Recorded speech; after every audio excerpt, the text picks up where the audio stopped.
Hello again, I'm NEWMEDIA-OL, your instructor for the Writing for New Media online course. We're now on the 7th module and we're going to talk about writing and editing for digital media. For today's lecture, we're going to look at some principles of good writing. We're also looking at some strategies, including editing and optimizing content for search engines, and we're also giving you some tools and techniques you can use. Let's start with some basic foundation. A Canadian philosopher named Marshall McLuhan coined the expression, the medium is the message. Basically, what he means is that the content of the medium is a message that can easily be grasped, and that the character of the medium is another message which can be easily overlooked. This means that media is a technology, and because it's a technology, it often evolves, and in many cases, they are replaced in terms of their primary purpose by newer technologies. Technology changes the ways in which texts are used or read, even sometimes stored, searched, altered, and controlled. But while innovation doesn't ensure progress, it is what we expect or even demand. Take a look at the example of what happened to attention spans during the proliferation of smartphones, of apps, etc. Now, this bargain we make with technological innovation is crucially important because the medium that is carrying or delivering the ideas that we have will affect even those ideas that can and cannot be. But in the end, despite all those changes, what doesn't change is the principles of good writing. Because the reason for writing is almost always to communicate ideas in your head to an audience through mostly words.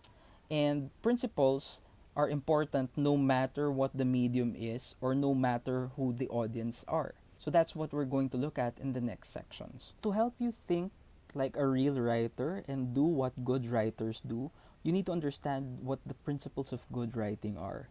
And that's what we're going to look at today. Because writing is still a selection. You need to understand what you need to include, what you need to leave out, what you need to emphasize, what you need to elaborate, or even what you need to leave up to the reader. So let's take a look. So first is to be brief. So when you say be brief, writing should be clear and concise. Readers need little reason not to read further. And this is especially true with smartphone information and smaller screens.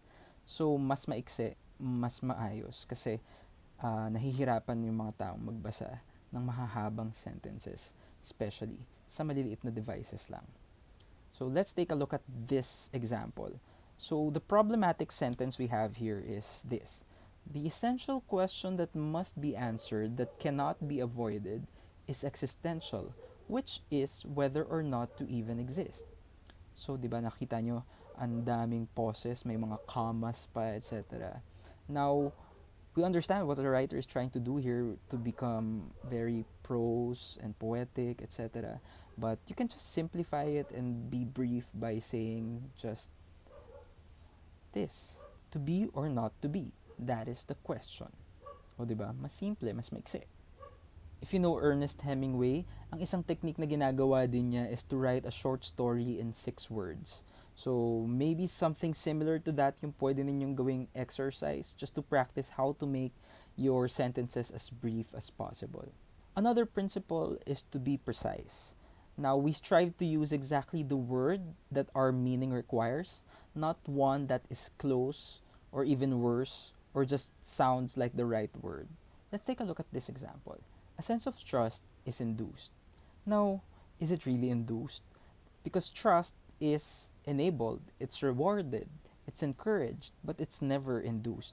So, ang pwede mong i-induce, labor, sa pregnancy, yun ang pwedeng induce. So, you need to use the precise words. Another problematic sentence example here is, put it into effect.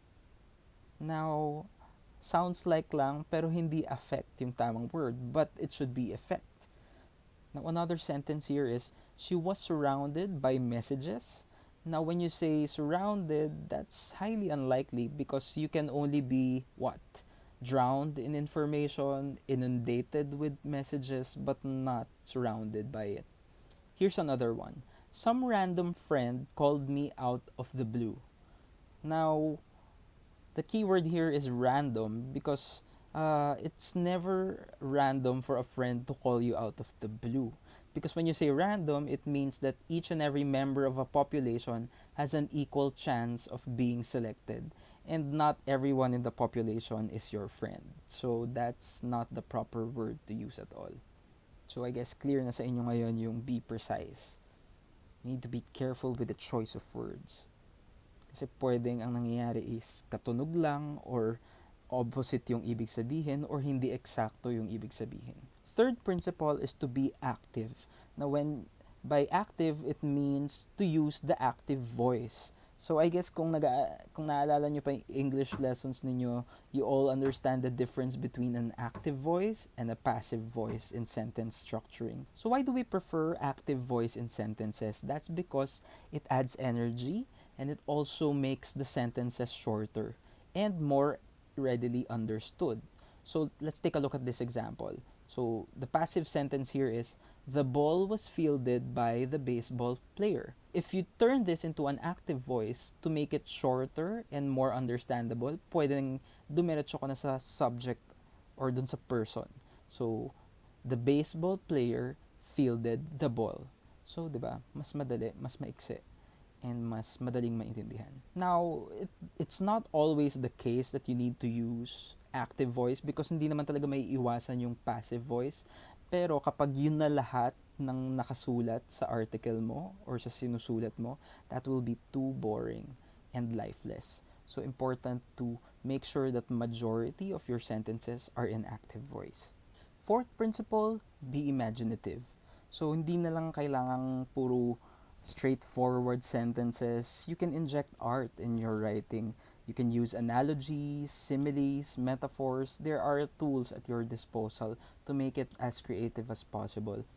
Metaphors are very powerful because they are not merely language, but because they are also ways of seeing and understanding. They can be visualized, they can be seen. So, ganun siya kapag gumagamit ka ng mga metaphor and include them in some of your writing, it adds color to it. And because experience can be diffused, fragmented, isolated, kapag gumamit ka ng magandang analogy, for example, mas lumalawak yung experience nung nagbabasa at mas naiintindihan niya yung mensahe na gusto mong iparating sa kanila. Now, take a look at this good example from the New York Times. Of course, we all know na science is sometimes boring for some or many. But this science reporter was able to use metaphors and analogy to be able to make us imagine what a difficult scientific concept is. So this is her sentence. It was the smallest bullet you could possibly imagine, a subatomic particle weighing barely more than a thought.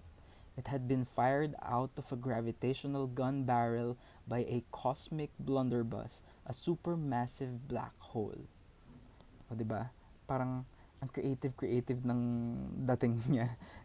It's not just a simple science piece, but it helps you appreciate science better.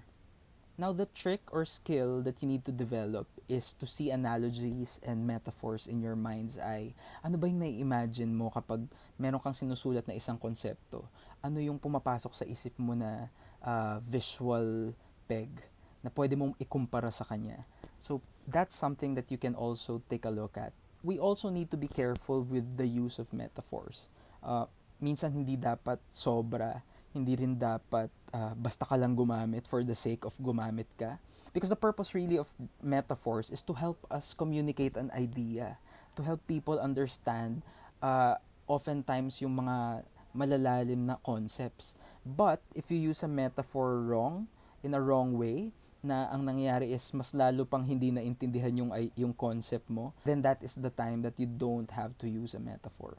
Number 5, be direct. Now, the point of this principle is to really actually combine short and long sentences because it adds, parang ano lang yun eh, writing is also like composing music.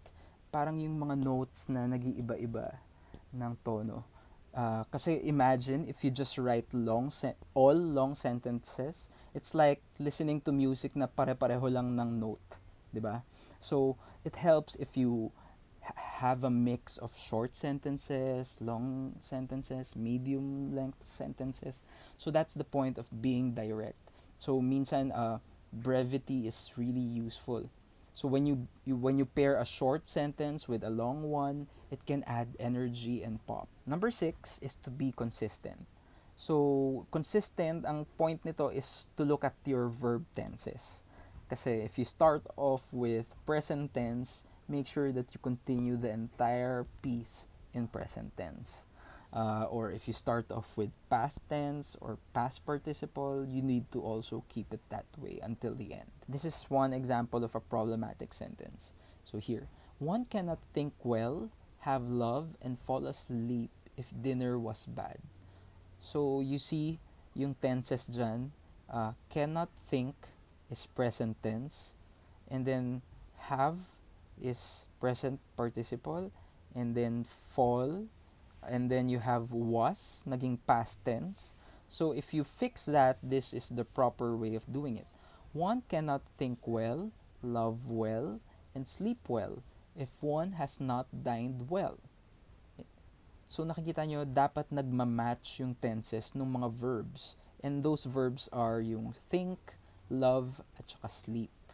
Number 7, be aware. Now, meron din kasing mga common pitfalls na dapat iwasan kung isa kang writer. And these are just some of them. So first is, of course, stereotyping. Like, you can't say that journalists are cynical, lawyers are sharks, writers are insecure. I mean, not all are, di ba? So, you need to be careful in making such bold statements in your writing. Another is generalizing. So, you, similar siya sa stereotyping in that, sa stereotyping, nilalagyan mo ng certain character ang isang tao o ang isang pagkatao. Sa generalizing, binibigyan mo lang ng isang kahulugan ng isang bagay na kung tutuusin ay maraming kahulugan. So for example, a sentence like, video game players struggle with addiction. Really? Do they all struggle with addiction? So you need to be careful in that kind of sentence. So unless meron kang data to support it, pero kung wala, you need to be careful. You use other words. So para maiwasan mo yung generalizing, pwede mong dagdagan ng nobody, always, never, everything, yung mga ganong salita. And then, you need to also avoid plagiarizing. Ayaw mo namang bastang kumopya lang without citing a source. Another is oversimplifying. Now, kanina kasi 'di ba, meron tayong principles like be brief, be precise, be direct, and they all point to the idea of making sentences short, making it brief, 'di ba? Pero sometimes may danger din na na-oversimplify yung ideas mo. So, you need to also take a look at that. Another pitfall is jumping to conclusions. So, halimbawa, merong dalawang statistics kang nakuha. Tapos pinagbangga mo agad without thinking of meron ba talaga silang connection. Like for example, tumaas yung crime during summer. Tapos, ang isa pang statistics during that time period is tumaas yung sales ng ice cream. So, alangan namang mag-conclude ka agad na nakakapag-cause ng krimen ang ice cream? Hindi naman, di ba? So, it's a hasty conclusion. So, you need to have a proper correlation first. And dyan pumapasok yung proper research. Another pitfall is applying faulty or circular arguments. So, for example, you're writing something about science and then you're using an argument about religion or faith. So, medyo contradicting siya. Not unless you're writing about faith itself. Pwede yun. Pero, di ba, you need to use proper arguments for the proper topics and themes. The last pitfall is overusing pronouns and articles like yung mga he or she, we, they, them. Of course, hindi naman talaga siya maiiwasang gamitin, pero you need to be careful. Kailangan mong tignan yung buong article sa kabuuan niya. After mo siyang masulat, basahin mo ulit, Kasi baka mamaya meron ka nang tinutukoy na he or she pero hindi mo pala nasabi sa umpisa kung sino, or minsan ginamit mo siya pero hindi maiintindihan kung sino yung tinutukoy mo, then probably much better to just use the proper noun instead of a pronoun. And lastly, the point of good writing is that you need to answer some questions also when you start writing a sentence. So, before you write something, you need to ask yourself, ano ba yung gusto mong sabihin? That's one. What are you trying to say? What words will express it? So, that's another question. And the third is, what image or idiom will make it clearer? And the last, is this image fresh enough to have an effect? Kasi minsan din may dangers ng overused cliches, mga dying metaphors, ibig sabihin hindi na ginagamit pero gusto mo pa rin gamitin, uh, lack of precision or concreteness. So now that we understand the principles of writing, let's now go to one important strategy, and that is editing. So when you say editing, it's basically preparing written material for publication, and how you do that is through correcting, condensing, and sometimes even modifying it. Much like the term writing, especially dito sa digital media, na ang writing ngayon ay hindi na lang basta sulat, kundi considering even the other elements of the social media app, of the website, of the platform that you're going to use. Now, editing, on the other hand, also refers to a diverse range of activities, and that is to deliver accurate, compelling, engaging information that serves your interactor or your audience. Now, when you publish online, it's not similar to publishing for print, uh, basically because of the job responsibilities. Kasi meron ng idea of media convergence. So when you say media convergence, hindi ka na lang dapat nagpa-publish sa iisang platform, kundi sa iba pang platform just to be able to reach your target audience. So that means that you as a worker, as an information worker, or someone na nagmamanage, for example, ng isang blog, hindi na lang dapat ka nagbablog na nagsusulat lang, but you also take on the role of an editor. And for you to be able to ensure the quality of the entire output or content that you're producing, you need to inspect and evaluate all the digital parts. And basically, ganyan ang trabaho ng isang editor. So, hindi ka na lang nagsusulat, nag-edit ka na rin. So, what does it take to be a digital editor? So, when you are a digital editor, you're like wearing many different hats. You're a content developer, you're a content strategist, you're a content producer, a manager, a managing editor, a project manager, proofreader, even a usability expert, search engine optimizer, social media manager. Ang dami mong gagawin. So you're like a content superhero, sabi nga nila. So you can even sometimes be tasked in producing multimedia for your content. Here are just some responsibilities that digital editors normally do. So first is to identify the audience and the purpose of the content, and then serve that audience and that purpose. Because the needs of your audience or your so-called interactors should guide what you do and the decisions that you make. Next is to determine a scalable, sensible structure. So it's up to you as an editor to develop a document, even, or a file structure that is suited to your content's purpose. Next is to edit your content. So you need to review and edit everything, even the structure, the navigation, the links, the writing style, the consistency of the style even, and minsan pa nga pati visual design, because everything is connected, especially in an online content. So you need to begin early and you need to repeat all throughout. You need to even check colors, pati graphics, pati headlines, subheads, yung iba pang elements, and that's what we're also looking at later. Next is also to proofread and to test usability. So proofread yung grammar, yung use of words, yung choice of words, and also yung testing of usability, meaning is it fit for reading in a mobile phone, for instance? Or hindi ba siya sobrang mahaba for an online article, etc. Those things. Next is to copy edit some more. So, hindi na lang grammar tinitignan mo, even the organization of ideas, the focus, the accuracy, the pacing, the rhythm, the voice of the piece. So, ang dami mong titingnan din. Next is also to write the headlines. And that's also what we're going to look more closely later. And again, test usability. Make sure na yung navigation is easy and intuitive. You need to also evaluate the reading comprehension. So you need to put yourself into the shoes of your audience. Now, as an editor, you need to systematically check the places where errors will usually happen, and you need to develop those routines and habits of systems of check.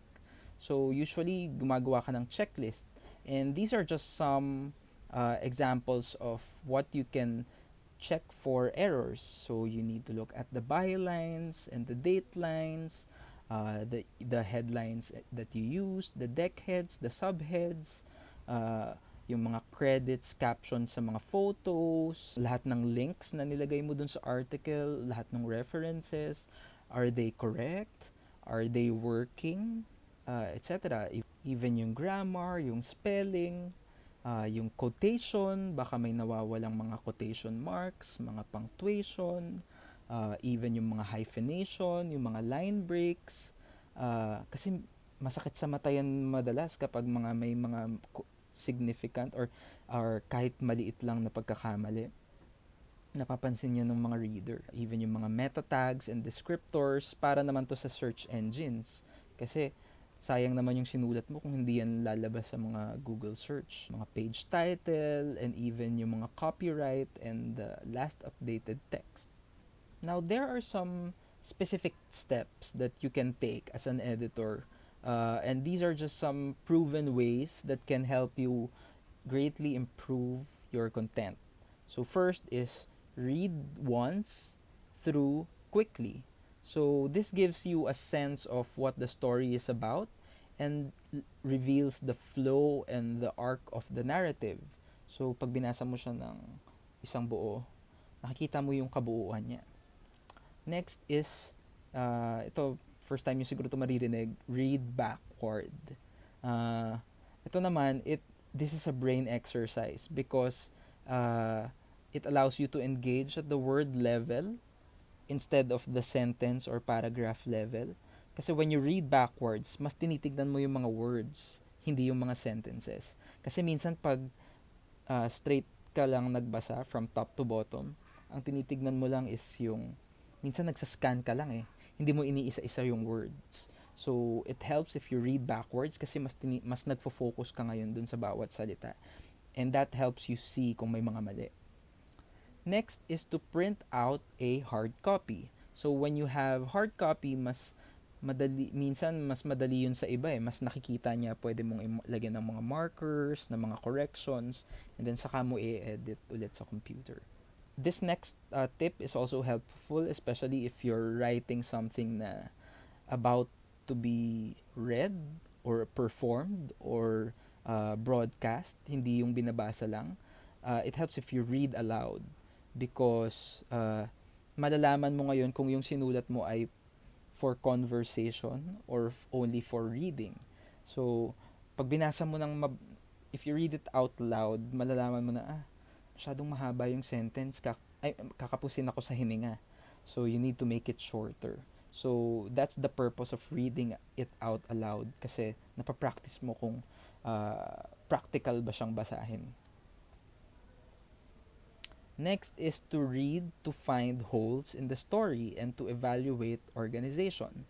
So, iisa-isahin mo ngayon yung mga paragraph kung maganda ba yung pagkakasunod-sunod or baka may magandang ilipat sa baba, sa gitna. So, it also helps if you try to do that kind of looking at the overall organization of ideas.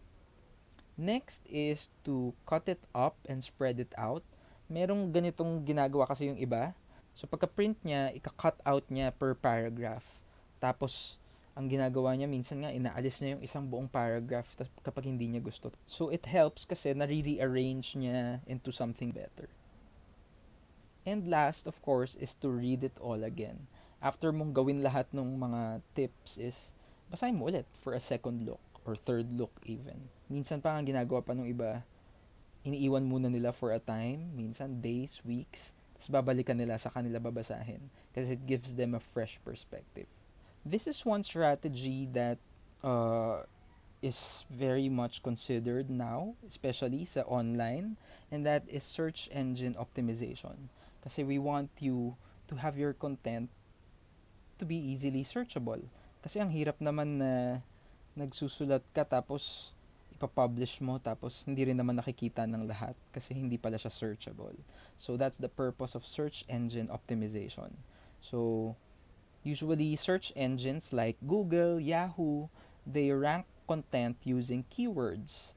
And usually hinahanap nila yung mga keywords na yon sa mga headlines, sa mga subheads, or even sa mga meta tags na nandun sa body sa HTML nung mga content mo. So those are some basic considerations if you want your content to be searchable online. So kailangan pag nag-iisip ka na ng headline, dapat isipin mo trending ba tong mga keywords na to, or nalagyan ko ba ng proper tags or meta tags yung article, etc. When you use popular keywords, it will optimize further the likelihood that your pages will go out into those search results. So, mas madali siya. So, the better your keywords, especially sa mga headlines, then the higher your content will rank in the search results. Speaking of headlines, so, yun yung isa sa pinaka-important din na dapat pinag-iisipan when you're producing content. Because what is the purpose of a headline? It attracts attention. It summarizes what the point of your story is. It organizes by giving the content some sort of visual identity. It also helps your reader determine the importance or the relevance of your content. It can even depict mood and tone, kung ano yung i-expect nila sa babasahin nila or makikita nila. And it can even provide a relief. Kasi sometimes masyadong masakit sa mata pag sobrang daming text or elements. Sometimes just the headline is enough for some of them. So what can you do to improve your headlines? So again, puro mga tips na naman to, similar to what we've discussed earlier. It's also to be brief. So sabi kasi daw sa Google data na ang mas nagwo-work daw ay 10 words. Around 10 words lang dapat yung headlines or less. Shorter is better kasi syempre yun yung lalakihan mo yung font size ng mga headlines, di ba? So kapag mas mahaba, hindi siya mababasang lahat. Next is to be complete. Make sure that your headline contains all the important keywords that people type on search engines para madali nilang mahanap yung story. And important na yung keywords nandun na agad sa headlines. So kung yung trending na keywords ngayon, for example, ay Duterte, COVID pandemic, quarantine, lockdown, edi dapat yung mga keywords na yun lalabas dun sa article na sinusulat mo kung ganun yung sinusulat mong article, for example.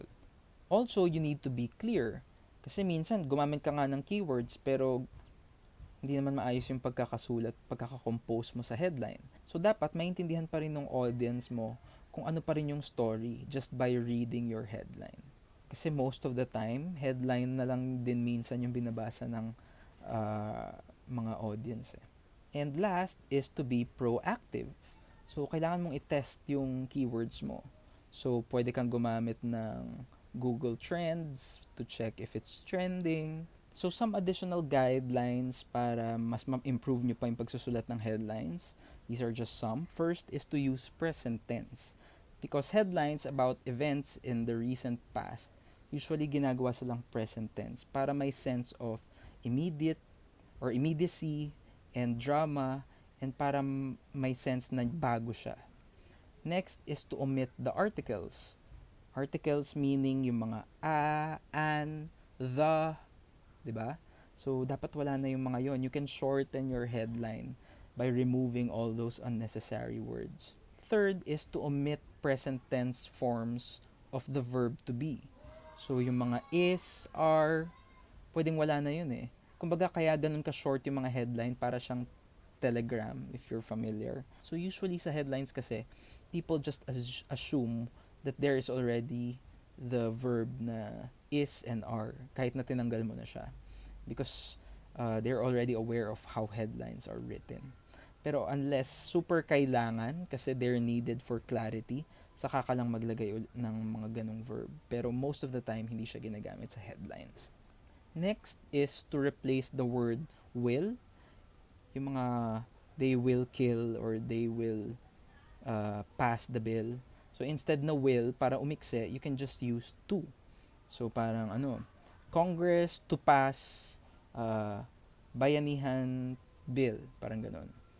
So instead of Congress will pass, naging Congress to pass bill na lang. Diba? Mas maikse. Another is replace the word and. Imbis na and, pwedeng comma na lang or semicolon para mas maiksi ulit. So nakikita nyo yung mga tips natin dito. The purpose really is to shorten and to make it more brief. Another is to use numerals instead of spelling out the entire numbers. So sa headlines, given na laging numbers yung mga numerals talaga yung mga numbers, hindi siya yung spelled out na words. And then you need to omit end punctuation. So hindi mo kailangan maglagay ng exclamation mark or ng period kasi headline siya, wala siyang period, wala siyang exclamation mark sa dulo. And then attribution. That's very important, especially if your story is very sensitive or very controversial. Dapat may kino-quote kang iba sa headline mo. So kung halimbawa si Trump ang nagsabi ng build me a wall or else, dapat nandun siya, Trump, ganyan. Instead of just build me a wall. So sino nagsabi nun, di ba? So, and last is to use single quote marks. Instead of yung traditional na double quotes, pwedeng single quote na lang. So that's another shortening tip. Now, take a look at these examples of yung mga pinaka-trending na stories sa Google News about 2 years ago. So you'll notice yung mga Apple first $1 trillion company in US. So 'di ba? Wala nang is. Apple is $1 trillion company in US, 'di ba? Wala nang verb. Yung isa naman, Ecuador grants Julian Assange citizenship. Donald Trump backs out of Iran nuclear deal.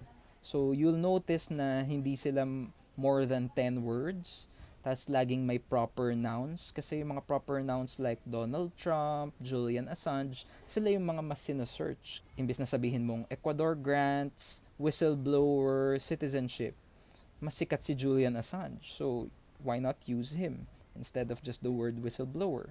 Or instead of US President backs out of Iran deal, pwedeng Donald Trump na lang kasi kasi nga ang lumalabas sa trends is mas sikat na yung word na Donald Trump kesa sa US President. Mga ganon. Another thing na mapapansin nyo rin sa mga, for example, sa mga blogs, sa mga websites is, bukod sa headline, meron silang tinatawag na deck headlines or deck heads in short. So, ito yung one sentence siya under the headline that gives another layer of information about the story. So, you can see dito sa pinapakita kong example from the New York Times. So nakikita nyo yung mga naka-bold na titles are your headlines. And then under your headlines, may mga one sentence na information. Those are your deck heads. So what is the purpose of deck heads? They first orient visitors at a glance. They let the viewers know whether they've arrived at the right place, especially kung may hinahanap silang specific. Then it also offers a second layer of detail dun sa mga hindi talaga nagbabasa ng entire article. Malaking bagay na nakita na nila yung deck head, alam na nila yung information. And then third is to take a load off the headline. So kung halimbawa, ang dami mong gustong sabihin sa story mo, sa headline, pwede mong paiksiin yung headline tapos yung ibang details na less important, dun na lang sa deckhead. Another technique or tool that you can use at your disposal is what you call a pull quote. It basically pulls out a quotation or a quote from your entire piece or article. Paano ka nga ba magpupull ng quote? Yung something na dramatic, something na provocative, yun yung i-highlight mo. Pinalalaki siya dun sa layout para mas agaw pansin. Minsan ginagamit siya sa social media, gagawan mo ng infographic, tapos isi-share mo sa social media. Tapos pag nakita nila yung quote na very striking, gusto nilang malaman yung buong storya. May nakalagay kang link ng buong article dun sa caption, so babasahin nila yung blog mo kasi interesting yung quote na pinakita mo. So that's another purpose. So how do you do pull quotes? You need to, of course, look for those excerpts in your piece that are dramatic, provocative, or colorful. You need to be brief.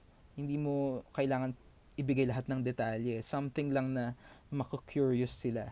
And then also, offset your pull quotes. Offset meaning dapat maiba siya dun sa buong article.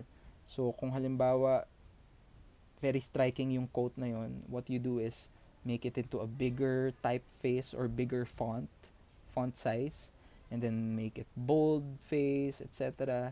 para mas maging kapansin-pansin siya. Yung iba ang ginagawa pa nga, nilalagay pa sa mga bubbles, nilalagay sa mga boxes. So that's another style na ginagawa nila. Also, when you're doing pull quotes, you need to also consider the overall page layout.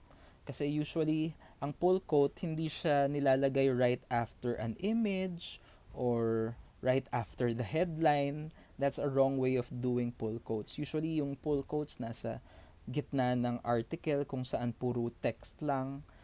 So, ang purpose ng pull quote, para hindi boring na puro text lang yung nakikita, it adds more visual elements. Another technique that you can use is a teaser. So, ito yung mga nilalagay mo sa mga email na pinapadala mo sa mga followers mo or subscribers. Pwede ring nilalagay siya kasama nung links kapag pinopost mo siya sa tweets or sa mga Facebook posts, or sometimes pa nga ginagawa siyang QR code nung iba. May teaser tapos may QR code sa ibaba. So those are the advantages of technology now for new media. So yun lang, very teasing siya. So it's a short burst of text na attention grabbing. Minsan nagtatanong pa, minsan nagbibigay ng another layer of information. So what a good teaser does is it arouses curiosity, it makes your point brief, it communicates urgency, it promises something na malalaman nila kapag pinuntahan nila yung article mo. It uses action verbs kasi active voice din siya. It evokes emotion, and also it provides some sense of yung mga basic questions: who, what, when, where, and why. Now, another tool at your disposal is called subheads. So, subheads, ito naman ang mga makikita mo sa gitna na nung text body. Hindi ito yung kagaya ng deckhead na right after the headline, deckhead na. Ang subhead, yung mga nasa ibaba na. The purpose of subheads is to break long articles para hindi siya isang buong article lang. Pwede mo siyang i-segmentize into different parts. And the purpose is to make it less straining sa reader mo, hindi siya mapagod. And it helps them scan. Especially dun sa mga hindi nagbabasa ng buong article, ini-scan lang nila. Pag nakita nila yung subhead, ito yung gusto kong malaman. So, yun lang yung babasahin niya. So, that's also the purpose of subhead. So, how do you do subheads? First is to write the story as you normally would.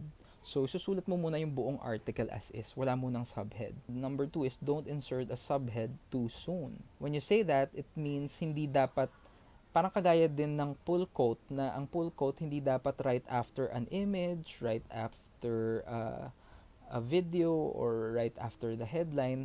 Ganun din ang subheads. Hindi dapat may subhead right after the deckhead, or hindi dapat may subhead right after a video or a picture, para may variety yung buong piece mo. And last is to read through your entire piece or copy for changes in direction, topic, or purpose. So, dapat nakikita mo na, okay.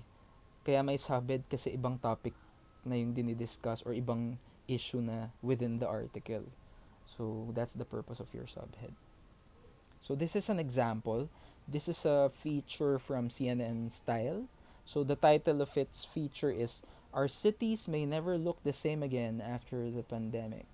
Nakikita nyo, after that headline is your deckhead. Ang deckhead dito, hindi siya one sentence, two sentences eh. So, from Auckland to Bogota, urban planners are already adapting our cities to lockdown. But will the changes last? And which more radical design proposals will shape the post-pandemic city? Sa bandang baba pa, if you scroll through, ito na yung example natin ng pull quote. So, sabi dun sa pull quote, 6 feet could be the new unit we use when we think about cities and public parks. O diba? Parang very striking na 6 feet na daw. So, that's an example of a pull quote. Another technique that you can do either within an article or a piece that you're doing, or even isang buong article lang siya, is what you call a list. Or yung iba ang tawag na nga dyan ay listicles. So, there are two kinds.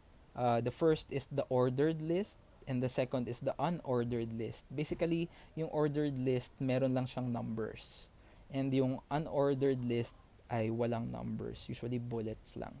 So, ang difference lang kasi nito is, ang ginagawan lang naman usually ng ordered list, yung merong sequence talaga. Like, how to cook, ganyan. So, number 1, first step, second step, yun yung hindi mo kasi pwedeng paghalu-haluin. Kaya dapat may order, may number. Mga step-by-step instructions, yan, another example of an ordered list.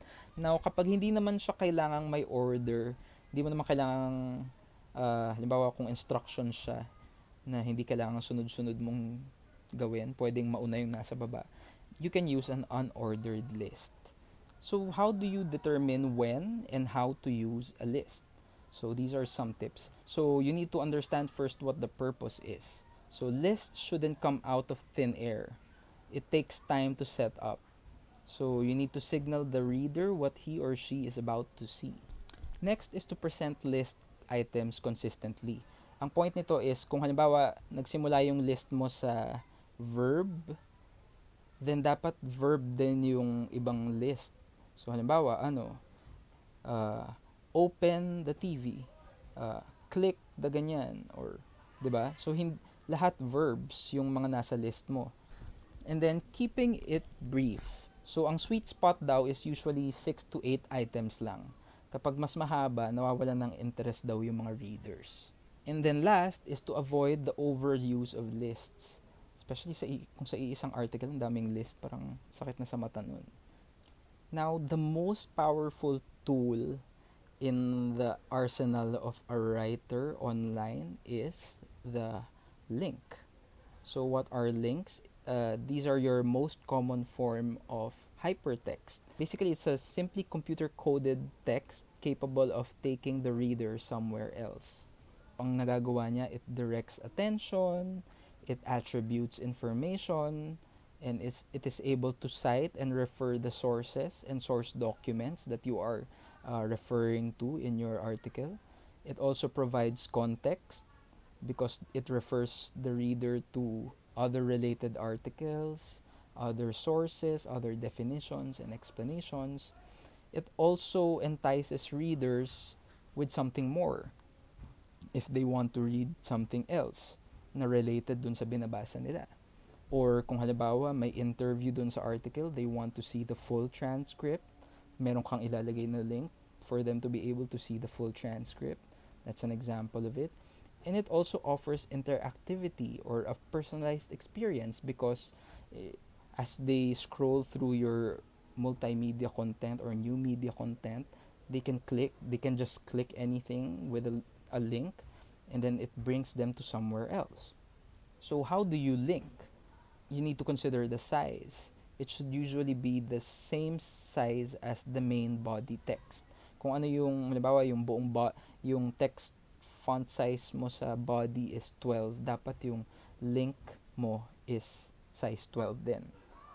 Differentiation is Ang ginagawa is usually underlined yung word na merong link para alam ng reader na meron siyang link. Yung iba naman, when they hover over the link, may lalabas na dialog box or something. Another is intuitiveness, yung nalalaman agad ng reader kung ano yung pwede nilang asahan kapag kinlik nila yung link. And then clarity, dapat clear kung anong type of content yung makukuha ng reader when they click it. And goodwill, usually pag meron kang binibenta or meron kang pinopromote, dapat clear din dun sa link na it's something that is of a promotion. Links should not merely point to other content, but they should be regarded as content themselves. So para din siyang headline. So when you write in the links into your piece or into your article, dapat it provides other information as well. Hindi lang siya yung basta click here, ganun lang, wala kang added value. That's a bad way of including a link into an article. So these are some examples that you see. So bad example here is, for more information on the Boeing 77, click here. Ganun lang. Better is, information on the Boeing 777 is available on the Boeing app. Download at iTunes now. Ganyan. Or sa iba naman, pwede ring, the company has more than a dozen Boeing 777s in its fleet. Tapos yung link is nandun sa Boeing 777s. And then pag kinlik nila, it brings them more information about Boeing 777. Now here is something that I got from an undergraduate thesis. It's a good example because sabi, it takes the readers to the supporting evidence na binabanggit dun sa sinulat niya. So for example, dito sa sentence na to, journalists increasingly agree with public criticism of their profession and the quality of their work according to the Pew Research Center for the People and the Press. So, yung according to the keme, nilagay mo dun yung link para pwede talaga nilang puntahan yung pinagmulan ng information na binanggit mo. Another here is the poll, may link. So it brings them to the poll. Clear agad kung ano yung makukuha nila kapag kinlik nila yon kasi nakalagay it's the poll. And it also contains a few words. So 2 words lang yung may link. So easily understandable kahit konti lang. So nakikita nyo kung ano yung magandang ways of putting links into your article. So hopefully makita ko yan sa mga isusulat ninyo, especially kung meron kayong ina-attribute na ibang sources. Another decision that writers usually make when they're putting hyperlinks or links is whether kapag kinlik yung link, mag-open siya into a new window or a new tab. Or kapag kinlik nila, dun na mismo sa page na yun mag-open. Most of the time, ang nangyayari na ngayon is it opens to another link because it gives a more different experience for the readers. Tapos, pwede rin nilang balikan yung original piece.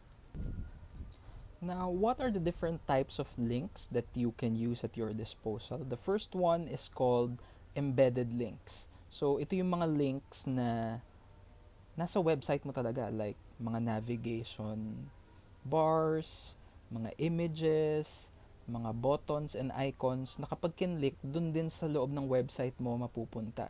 So, these are links that promote your own website. Another is a hot area. Ang difference naman nito is it's a combination of many different embedded links within your site. So, kapag meron kang hinover over na isang image or map, tapos nandun na yung maraming links na pwede nilang ma-access for your specific website. And then last one is an inline link. So ito yung mga link na nagdadala sa reader to another website which is not your own. So dyan na pumapasok yung mga other sources of information na ginagamit mo or another video or something na material na copyrighted tas hindi mo pwedeng i-copy-paste sa website mo. Tas ang pwede mo lang gawin is to put a link and bring them there. So that's the purpose also of an inline link. All those things that I've mentioned to you earlier, yung mga subheads, headlines, deckheads, hyperlinks, these are examples of basically layers. And layering is an important skill also that you need to learn for you to be able to create an overall experience na mas uh, ma-appreciate ng mga readers mo.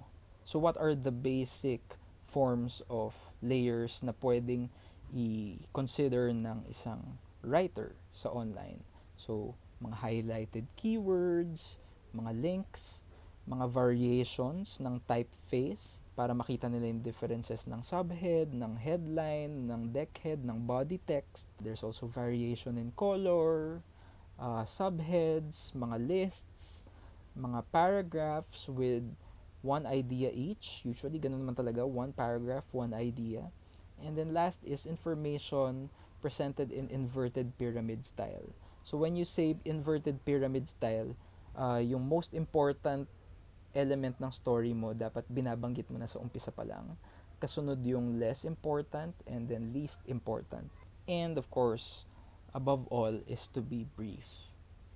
So that's it for today's lecture. I hope you've learned a lot from the principles of good writing, the strategies that you need to consider from editing to search engine optimization, and also the tools and techniques that are at your disposal. So, let me know if you have any comments or other questions. Marami pa ako hindi nalagay dito pero these are the most important ones for me na dapat ninyong maintindihan when you start writing your new media content. So, if you want to learn more, I can add some other resources, references, and I hope to see you again in the next module.